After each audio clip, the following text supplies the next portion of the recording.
तो प्रशांत त्रिवेदी जी क्या है, बिल्कुल प्रैक्टिकल अप्रोच बता रहे हैं, मतलब प्रैक्टिकल चीज बता रहे हैं भाई, बिल्कुल वैदिक के हिसाब से कि आपको भैया जमीन के संपर्क में रहना है।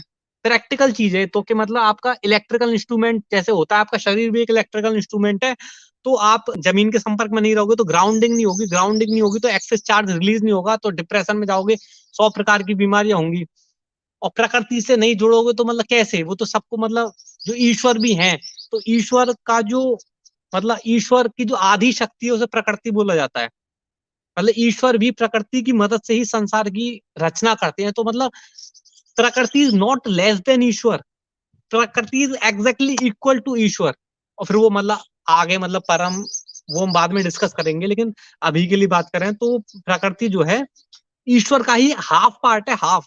तो उसको आप इग्नोर करना चाहते हो, मतलब लोग ऐसा है कि मैंने एक पोस्ट भी डाला था कम्युनिटी पोस्ट पे कि भाई आप परमात्मा के रास्ते तक अगर आपको पहुंचना है तो आपको प्रकृति के रास्ते से गुजर के पहुंचना पड़ेगा, ठीक है।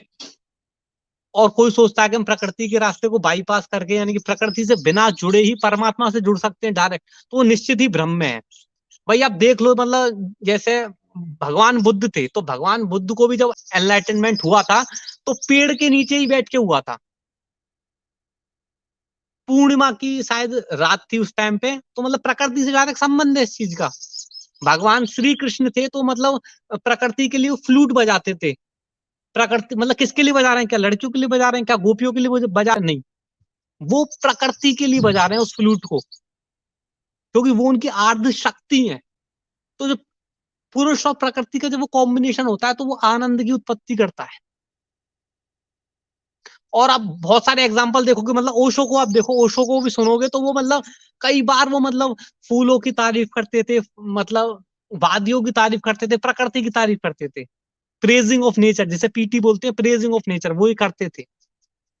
तो जितने भी एनलाइटेड बींग्स हैं, चाहे जितने भी अवतारी पुरुष हैं, वो सब ही प्रकृति से उनका जुड़ाव रहा है सदा से, और होना पड़ेगा, कंपलसरी है। जब तक आप प्रकृति से कांटेक्ट में मतलब रिलेशन अच्छा नहीं बना पाओगे। जो लोग ग्राउंडिंग या सेंटरिंग जिसको आप कहते हैं वो नहीं करते हैं, तो उनके लिए क्या कहेंगे, इससे उनको क्या नुकसान है? इससे मतलब नुकसान ही नुकसान है, फायदा कुछ है ही नहीं। आप म्यूट कर लीजिए अपना। हाँ, तो इससे नुकसान ही नुकसान है, मतलब कैसे, मतलब ये तो आप आपकी बॉडी अस्वस्थ हो जाएगी। आपका मतलब जो शरीर है, शरीर ही भाई मिट्टी से बना हुआ है। मतलब शरीर के अंदर जैसे एक फर्जी बात जो बोली जाती है कि शरीर के अंदर 70% पानी है, तो ये फर्जी बात है। शरीर के अंदर 70% पानी नहीं है, क्योंकि 70% पानी होता तो आप जो है लुढ़क रहे होते ऐसे, मतलब जैसे गुब्बारे में पानी होता है वो लुढ़कता रहता है इधर उधर, ऐसे लुढ़क रहे होते आप। तो पृथ्वी तत्व की मात्रा जो है वो सबसे अधिक है हमारे शरीर के अंदर, यानी कि मिट्टी तत्व की। तो उसके संपर्क में आप नहीं रहोगे तो आपके जो है सारा कॉम्बिनेशन बिगड़ जाएगा ना। आप भाई आपके शरीर के अंदर 5 महाभूत हैं, और बाहर भी प्रकृति में 5 महाभूत हैं। तो वो बैलेंस बरकरार रहना चाहिए, वो परफेक्ट कॉम्बिनेशन रहना चाहिए कि अग्नि तत्व शरीर में कितना होना चाहिए, कि जल तत्व कितना होना चाहिए। ये कॉम्बिनेशन अगर नहीं रहेगा तो आप मतलब बीमार पड़ जाओगे, तो मतलब स्पिरिचुअल ग्रोथ तो फिर भूल ही जाओ। फिर तो आपकी मतलब फिजिकली भी आप फिट नहीं रह सकते, फिजिकली भी स्वस्थ नहीं रह सकते, ठीक है। तो सबसे पहले तो मतलब फिजिकली स्वस्थ रहना है सबसे पहले, तो उसके लिए तो मतलब जो कॉम्बिनेशन है पंच तत्वों का हमारे अंदर वो सही होना चाहिए। उसके लिए क्या है, ग्राउंडिंग, ठीक है। क्योंकि मिट्टी जब बहुत इंटेलिजेंट है, मतलब मिट्टी बहुत ज्यादा इंटेलिजेंट है, उसमें तुम 1000 प्रकार के बीज डालते हो तो 1000 अलग अलग प्रकार के जो है पेड़ उगते हैं।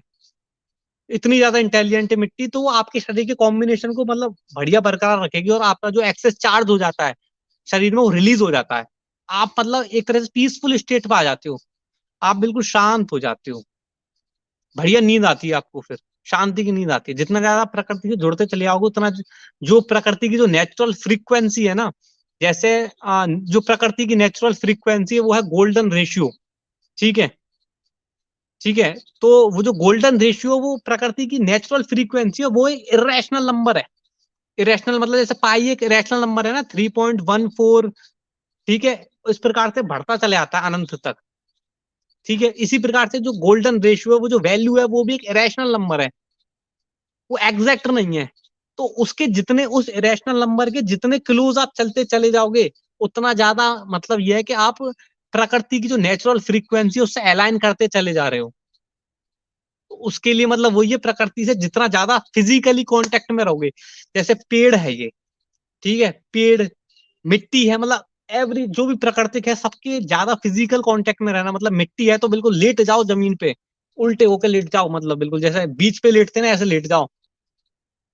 और मतलब जैसे सूर्यास्त होने वाला है तो भैया बैठ जाओ बिल्कुल ऐसा करके, कमर सीधी करके शांति से देखो सूर्यास्त को। तो मतलब ये सब है प्रकृति से जुड़ना, और अपनी मतलब उस फ्रिक्वेंसी के, वो जो गोल्डन रेशियो है उसके क्लोज जाने का तरीका। इसका जितना ज्यादा आप अभ्यास करते चले जाओगे उतना आप गोल्डन रेशियो के क्लोज होते चले जाओगे, क्लोज जाते चले जाओगे, उतना आप पीसफुल स्टेट में होते चले जाओगे, उतना आप पावरफुल होते चले जाओगे, उतना प्रकृति से आपको शक्ति, ऊर्जा, हर चीज मिलती चली जाएगी, उतना जो है आप आनंद में होते चले जाओगे, उतना आपका कल्याण होता चले जाएगा।